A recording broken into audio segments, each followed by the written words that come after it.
You know, I was sitting with a patient last week, a woman, 74 years old, sharp as a tack, and she said something that stopped me cold. She said, "Doctor, I do everything right. I take my medications. I go to my appointments. I eat my vegetables. But I'm not getting better. I'm just getting managed." And I sat there for a moment because she wasn't wrong. She walks every day. She takes her calcium, her vitamin D, her blood pressure medication. She gets her mammograms and her colonoscopies on schedule. By every metric we use in medicine, she's a compliant, responsible patient. And yet, and this is the part that haunts me, she told me she feels weaker every year, more fragile, less like herself. So what's happening here? What are we missing? I've been practicing medicine for over 30 years. Internal medicine, geriatrics, teaching at the university, working in clinics and hospitals. And I'll tell you something that took me a long time to fully understand. There's a difference between being treated and actually recovering. There's a difference between being monitored and being helped. And for many adults over 70, maybe for you, watching this right now, that difference is everything. Here's what I want you to sit with for a moment. Just a few things I've learned over the years that most of my patients have never been told. First, your ability to recover from illness, injury, or even a bad night's sleep changes fundamentally after about age 65. It's not just slower, the mechanism is different. The signals your body sends to repair itself start to get quieter. Second, and this one really surprises people, many common medical tests and interventions that feel like safety nets can actually interfere with recovery in older adults. I'm not saying they're wrong. I'm saying they carry risks we don't discuss enough. Third, and this is probably the most important, some of the things we were taught to do for our health decades ago, things that made sense at 40 or 50, can actually work against us after 70. I'm not here to scare you. I'm really not. If you take nothing else from this video, take this. The body's capacity to recover doesn't just disappear, it changes. And if we understand how it changes, we can work with it instead of against it. So let me walk you through this carefully, because I think you deserve a real explanation, not a pamphlet, not a rushed 7-minute appointment, a real conversation, the kind I wish every patient could have with their doctor. Let's start with the biology, and I'm going to explain this the way I explain it to my patients, not the way I'd explain it in a medical journal. When you're young, and by young, I mean under 50, your body is in constant rebuilding mode. You injure a muscle, your body sends repair cells. You catch a cold, your immune system mounts a strong, fast response. You don't sleep well for a few nights. Your brain compensates. It's resilient. It bounces back. What we've learned over the years is that this recovery capacity isn't infinite. It runs on certain biological systems, cellular repair pathways, hormone signals, immune coordination, something called autophagy, which is basically your body's way of cleaning up damaged cells. And all of these systems start to slow down as we age. Now, here's the part that doesn't get discussed enough. This slowdown doesn't happen uniformly. It's not like a car running out of gas. It's more like certain instruments in an orchestra start playing off tempo. The music still goes on, but it's not quite right. And if you don't notice it early, the whole piece can fall apart. After about age 65, your muscle tissue starts to change. You lose what we call satellite cells. These are the repair cells that live in muscle and activate when there's damage. So, when you strain something or even just overuse a muscle, the rebuilding process takes longer. Sometimes it doesn't fully complete. At the same time, your bones are becoming more porous. This is especially true for women after menopause, but men are affected too. The problem isn't just that bones get weaker. It's that the balance between breakdown and rebuilding shifts.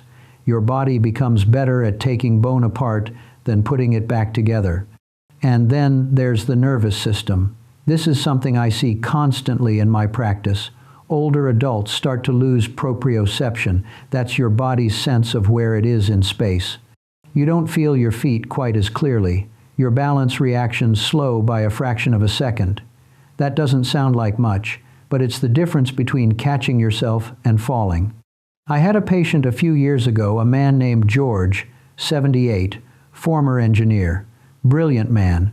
He came to me because he'd fallen twice in 3 months. Nothing catastrophic, but it shook him. He said, "I don't understand. I've always had good balance." And I had to explain to him, his balance wasn't failing. His recovery was. His body wasn't adapting to small changes the way it used to. A slightly uneven sidewalk, a rug that shifted underfoot, things that his younger self would have adjusted to without thinking were now genuine challenges. This is what I mean when I say recovery changes. It's not dramatic, it's subtle. And because it's subtle, people don't realize it until something goes wrong. Now, here's where I'm going to say something that might sound strange coming from a doctor. Sometimes, more medical care makes recovery harder. Let me be very careful here, because I don't want to be misunderstood. I'm not anti-medicine. I've devoted my life to medicine. But I've also seen, over and over again, how the system can work against older patients without anyone meaning it to. Let me give you an example. A 70-year-old woman comes in for a routine checkup. She feels fine. She's managing her blood pressure, her cholesterol is acceptable, she's active. But because she's 70, we do some screening tests. A full metabolic panel, a scan here or there, and we find something. Maybe it's a small nodule on her thyroid. Maybe it's a spot on her kidney. Maybe it's an irregular reading on one of her heart tests.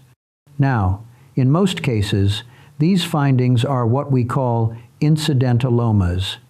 They're things that were probably there for years. They're not causing symptoms. They may never cause problems. But once you see them, you can't unsee them, and the system kicks into gear. More tests, a biopsy, follow-up scans every 6 months, referrals to specialists. Suddenly, this woman who felt fine is spending half her time in waiting rooms, worrying about a thing inside her body that might not ever hurt her. And here's the part no one talks about. That stress, that worry, that constant medical engagement, it affects recovery too. We know from research, good, solid research, that chronic stress impairs immune function. It disrupts sleep. It increases inflammation. It pulls people away from the activities that actually keep them healthy, like exercise, socializing, spending time outdoors. And so this woman who came in feeling fine starts to feel worse, not because of the nodule, because of everything around the nodule. I've seen this more times than I wish I had. There's something in medicine we call the cascade effect. One test leads to another. One finding triggers a chain of interventions. And before you know it, a healthy older adult is being treated like a patient in decline, even though they weren't declining until we started looking. I want to be fair here. The doctors involved in this aren't villains. They're doing what they were trained to do. When you see something abnormal, you investigate. That's the protocol. The problem is that the protocol was largely designed for younger, sicker patients. It doesn't always translate well to older adults who are fundamentally stable, and the research backs this up. There was a large study, I won't bore you with the details, that looked at screening in older adults and found that many interventions, particularly aggressive screening after age 75, didn't actually improve outcomes. In some cases, they led to complications from the treatments themselves. Procedures carry risks. Anesthesia at 82 is not the same as anesthesia at 52. Biopsies can cause bleeding, infection, anxiety. So what I tell my patients is this. Before you agree to any test, ask 2 questions. First, what will you do differently if you find something? And second, what's the chance that this test will lead to something harmful? These aren't easy questions, but they're the right ones. All right, enough about what goes wrong. Let's talk about what works. Because there are things you can do, real, practical things to support your body's ability to recover. And I've seen them make a genuine difference. The first, and probably the most important, is resistance training, strength training. And I know a lot of people hear that and think, I'm not going to the gym. That's for young people. But let me explain why this matters so much. Remember those satellite cells I mentioned, the repair cells in muscle? Research has shown that resistance training, even light resistance, even seated exercises with resistance bands, can actually reactivate those cells. It sends a signal to the body. This muscle is being used. We need to rebuild it. I had a patient, 81 years old, who could barely get out of a chair when I first met her. Her legs had just gotten weak over the years.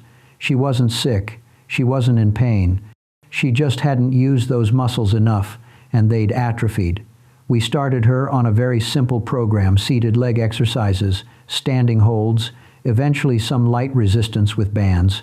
Within 4 months, she was walking to her mailbox without a cane. Within a year, she told me she felt stronger than she had at 75. Now, was that a miracle? No, it was biology. She gave her body a reason to rebuild. The second thing I want to mention is nutrition, and specifically protein. This is something most clinics don't explain. After about age 65, your body becomes less efficient at using dietary protein to build muscle.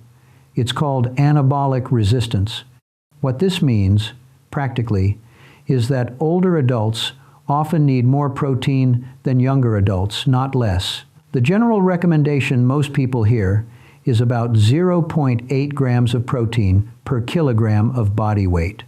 But for older adults, especially those trying to maintain or rebuild muscle, the evidence suggests something more like 1 to 1.2 grams per kilogram. For a 150-pound person, that's around 70 to 80 grams of protein a day, which is more than many older adults actually eat. And it matters when you eat it, too. Spreading protein intake across meals, having a real portion at breakfast, not just toast and juice, helps keep the muscle-building signal active throughout the day. I'm not talking about supplements here. I'm talking about food, eggs, fish, poultry, beans, dairy if you tolerate it. Real food. Your body knows what to do with it. The third area, and this one is underappreciated, is balance training. Not just exercise, but specific work on balance. Remember George, the engineer who fell twice? After we talked about what was happening with his nervous system, we got him started with a physical therapist who specialized in older adults. They worked on single-leg stands, heel-to-toe walking, turning exercises, things that seem almost too simple to matter. But within a few months, something shifted. George stopped gripping walls when he walked. He started trusting his body again. His recovery wasn't just physical, it was psychological. He felt like himself. That's what I mean about restarting recovery. It's not one thing. It's a combination: muscle, nutrition, balance, confidence, and when you put them together, the results can be remarkable. Let me talk about something that sounds too basic to matter, but absolutely does: sleep. After age 60, sleep architecture changes. You spend less time in deep sleep. That's the stage where most physical repair happens. You wake more often. You may have trouble staying asleep even when you feel tired. And here's what happens as a result. Your body's overnight repair processes get interrupted. Inflammation builds up. Cognitive function suffers. The hormones involved in muscle maintenance, growth hormone, testosterone, are released during deep sleep, so when sleep is fragmented, those signals weaken. What I tell my patients is this: you may not be able to sleep like you did at 40, but you can improve what you've got. Keep a consistent sleep schedule. Avoid screens in the hour before bed. Keep the bedroom cool and dark. Limit caffeine after noon, and I mean noon, not 3 p.m. These things sound small, but they compound over time. And while we're on the topic of basics, hydration.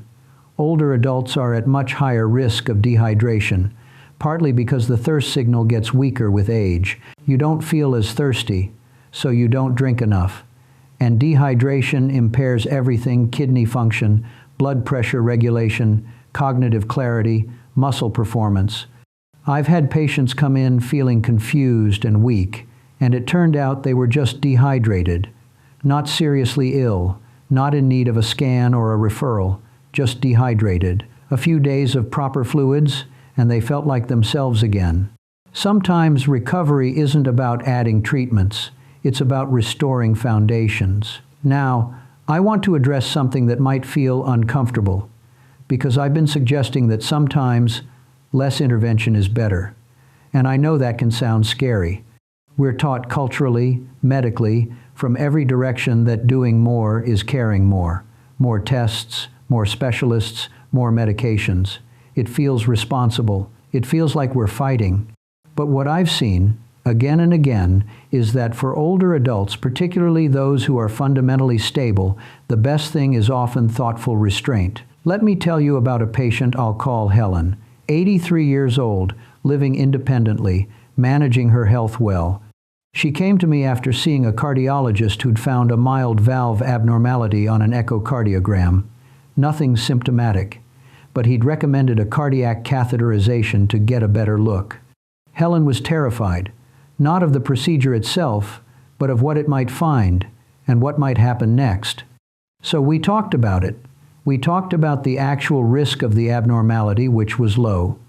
We talked about the risks of the catheterization at her age, which were not zero. We talked about what we would realistically do if we found something which, in her case, was probably nothing aggressive anyway. And in the end, she decided to wait, to monitor symptoms, to come back if anything changed. That was 4 years ago. Helen is still living independently, still active, still well.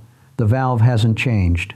And she avoided a procedure that, while well-intentioned, may not have helped her and could have set off a whole new cascade of interventions. Now, I'm not saying that was the right choice for everyone.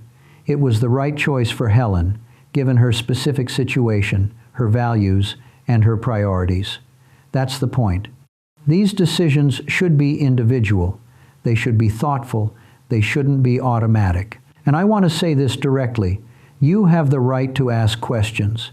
You have the right to ask, what happens if we don't do this test? You have the right to ask, is this intervention likely to extend my life or just add more appointments? You have the right to be a participant in your own care, not just a recipient of it. Medicine at its best is a partnership, and good doctors, the ones I admire most, welcome those questions. I've been doing this work for a long time, long enough to have seen trends come and go, long enough to have changed my own views on some things. And what I believe now, after all these years, is this: aging isn't the enemy. What damages people isn't age itself, it's the loss of function, the loss of independence, the loss of the feeling that your body still belongs to you. And the tragedy is that so much of that loss is preventable. Not all of it, not everything, but more than we realize. When I see an 80-year-old who has maintained her strength, her balance, her clarity, she didn't do it by accident. She made choices. She kept moving. She ate well. She stayed connected to people. She didn't accept decline as inevitable. And when I see someone who has declined more than expected sometimes, yes, it's illness. But sometimes it's inactivity. It's isolation. It's the slow withdrawal from life that happens when we stop believing recovery is possible. I want you to believe it's possible, because the evidence says it is.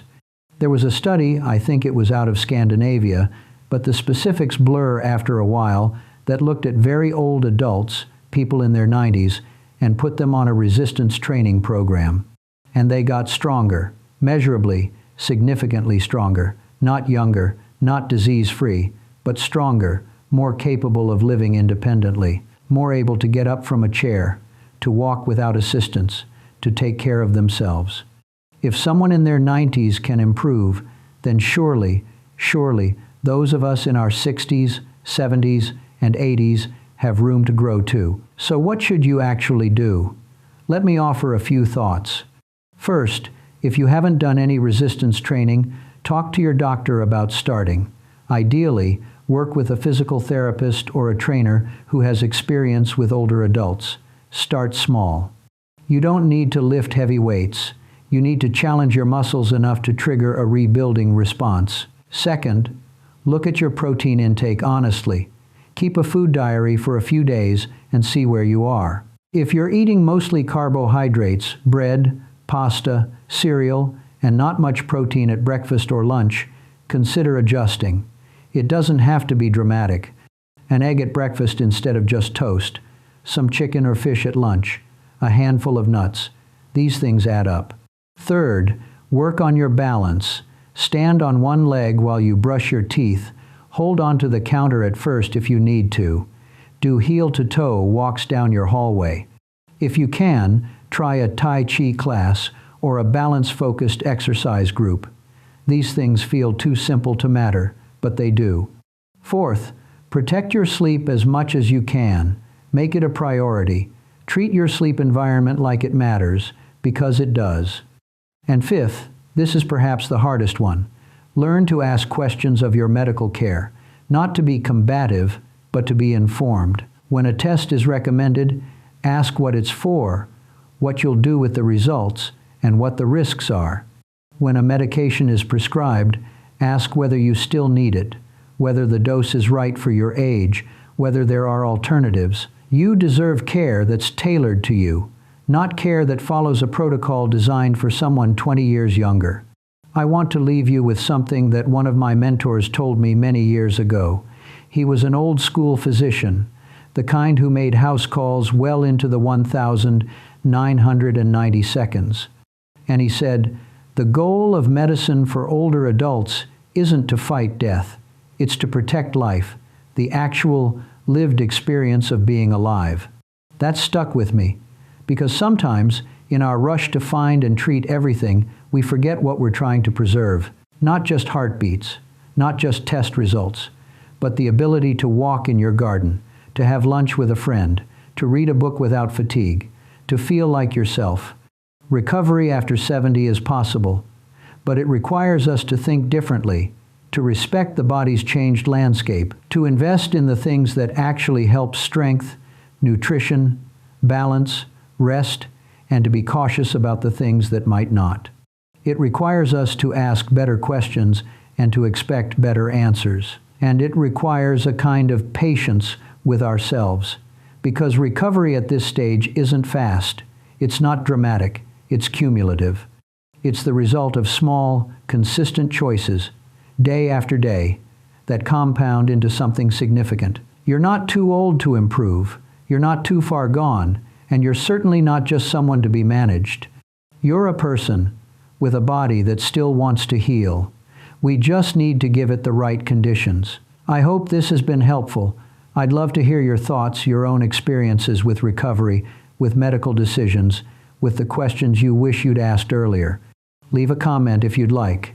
I do read them when I can. Take care of yourselves, be thoughtful, ask questions, and I'll see you in the next one.